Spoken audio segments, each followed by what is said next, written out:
Olá, tudo bem com vocês? Sejam bem-vindos a mais uma videoaula do canal Educação Conectada.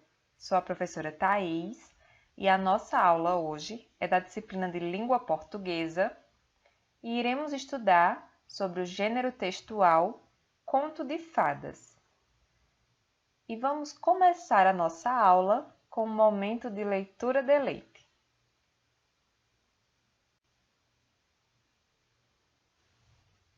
A história escolhida hoje é um conto de fadas que tem como título João e Maria, recontado por Ruth Rocha, ilustrações de Adilson Farias. Era uma vez um lenhador pobrezinho, que tinha 2 filhos, Joãozinho e Maria. Quando ele não encontrava trabalho, a família até passava fome. Numa dessas vezes, Joãozinho escutou seus pais conversando. Eles tinham resolvido levar as crianças para o fundo da floresta e deixá-las abandonadas porque não queriam ver seus próprios filhos morrerem de fome. Joãozinho, que era muito esperto, encheu os bolsos com pedrinhas bem brancas. Então, no dia seguinte, os pais convidaram os meninos a irem para o trabalho com eles. Joãozinho foi andando um pouco atrás e foi atirando as pedrinhas, uma por uma, pelo caminho. Sua mãe reparou nisso e perguntou: "Por que é que você está olhando para trás?" "Estou olhando meu gatinho, que está se despedindo de mim." Quando já estavam bem no fundo da floresta, os pais fizeram uma fogueira, deram um pãozinho a cada um, mandaram que as crianças esperassem por eles e foram embora. Os meninos estavam muito cansados, então adormeceram junto ao fogo. Quando acordaram, já era noite. Maria começou a chorar de medo. "Meu Deus, nós não vamos saber voltar para casa." Mas Joãozinho acalmou a irmã até que a lua aparecesse no céu.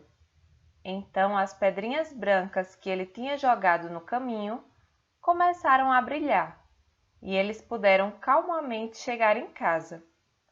Os pais se alegraram, porque no fundo estavam arrependidos por ter deixado as crianças no mato.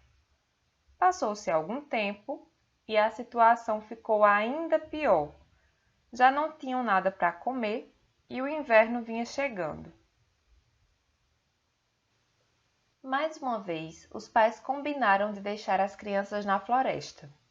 Mais uma vez, o Joãozinho ouviu a conversa. Quis então sair para pegar pedrinhas novamente lá fora, mas a porta estava trancada. De madrugada, os pais chamaram as crianças, deram a cada uma um pequeno pedaço de pão e as levaram ainda mais para o fundo da floresta. No caminho, Joãozinho foi jogando pedacinhos do seu pão, já que não tinha pedrinhas. E a mãe lhe perguntava: "Por que é que você fica olhando para trás?" E ele respondia: "Estou olhando minha pombinha, que está se despedindo de mim." Tudo se passou como da última vez, só que quando a lua surgiu e iluminou o caminho, Joãozinho percebeu que as migalhas de pão tinham desaparecido. Os passarinhos tinham comido tudinho. Maria começou a chorar, mas Joãozinho disse: "Maninha, minha maninha, devagar, devagarinho, vamos achar o caminho." Os meninos andaram e foram cada vez mais entrando na floresta. Então viram um pássaro branco pousando numa árvore. Ele parecia estar esperando pelos irmãos, pois começou a cantar assim que os viu. E seu canto era muito bonito. Quando parou de cantar, abriu as asas e começou a voar. E os dois o seguiram até chegarem a uma clareira. Lá havia uma casinha, a mais linda que se possa imaginar. As 2 crianças chegaram perto e viram que a casinha era toda feita de bolo, com telhado de chocolate e janelas de biscoito. Os enfeites eram de brigadeiro e de balas. Os meninos estavam com muita fome, então começaram a tirar pedaços do telhado e das paredes e a comer com muita alegria.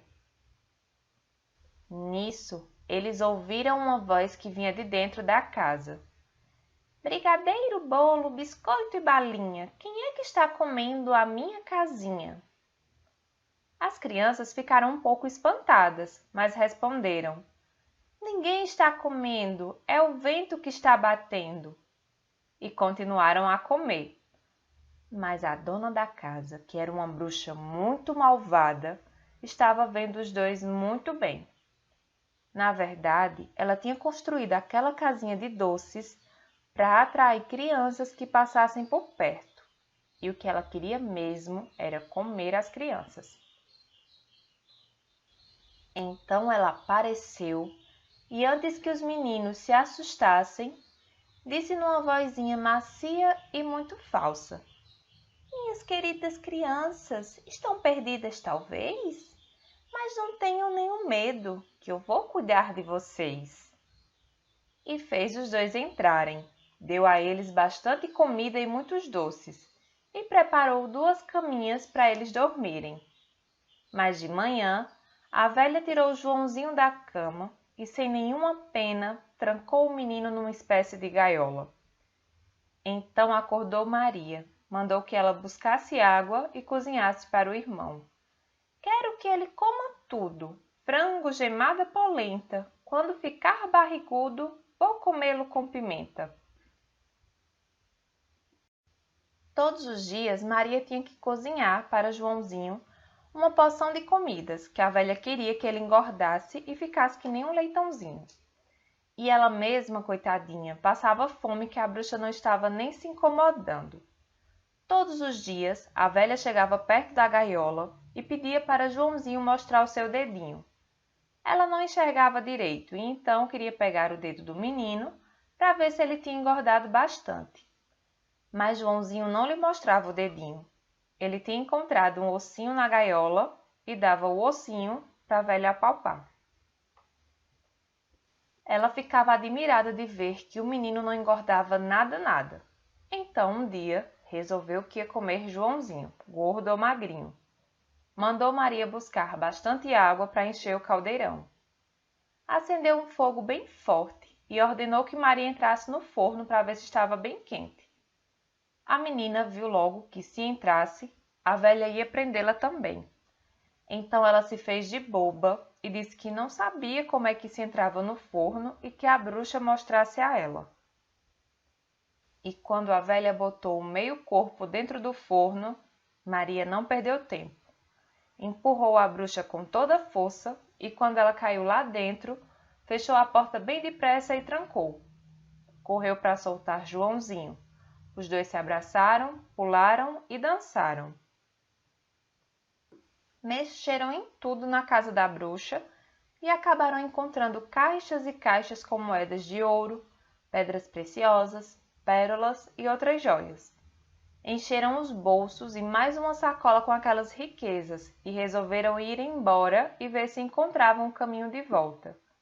Foram caminhando guiados pelo voo das aves e, dentro em pouco, começaram a reconhecer o caminho de sua casa.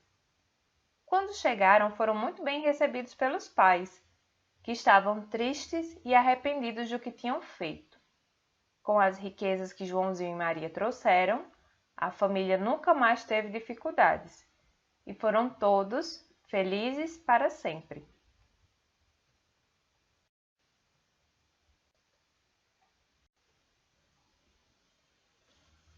Como vimos no início desta videoaula, hoje nós iremos estudar sobre o gênero textual Contos de Fadas. Provavelmente você já leu ou já ouviu muitos contos de fadas. Os contos de fadas, eles foram trazidos para a nossa cultura por povos bem antigos e foram passados de geração em geração de forma oral, depois de forma escrita. Algumas ainda foram transformadas em animações, desenhos animados que muitos de nós conhecemos. Observem a capa de alguns livros que eu vou apresentar para vocês. Aqui nós temos João e o Pé de Feijão, Chapeuzinho Vermelho, Cinderela, Aladim. Esses são alguns exemplos de contos de fadas. Vocês conhecem algum destes?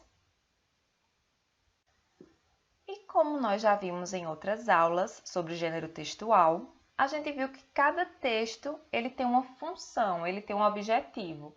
Ele pode ter a função de informar, de ensinar como se faz uma receita. E qual é o objetivo do gênero textual conto de fadas? O conto de fadas é um gênero textual que tem como objetivo entreter o leitor, levar ao mundo criativo da imaginação. E também, assim como os outros textos, o conto de fadas ele tem uma estrutura, ele tem características próprias e nós vamos conhecer cada uma delas agora. Vamos lá? Características dos contos de fadas. Nos contos de fadas, há a presença do narrador. Quem se lembra quem é o narrador? O narrador é quem está contando, quem está narrando aquela história.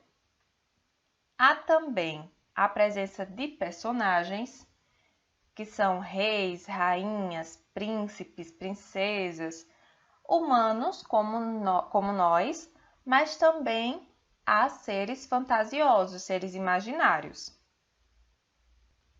Uma outra característica presente nos contos de fadas são os elementos mágicos. Mas o que são os elementos mágicos?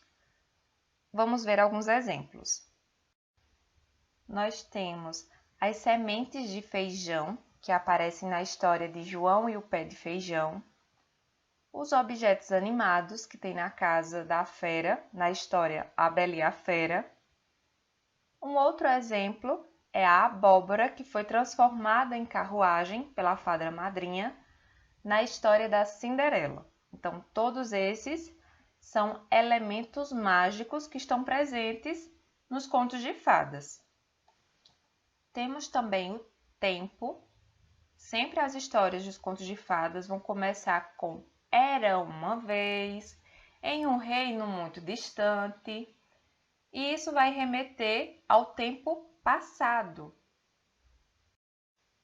Outra característica é o espaço, que é onde a história acontece, o cenário onde aquela história está acontecendo, então pode ser no castelo, nos bosques, pequenos vilarejos, florestas encantadas.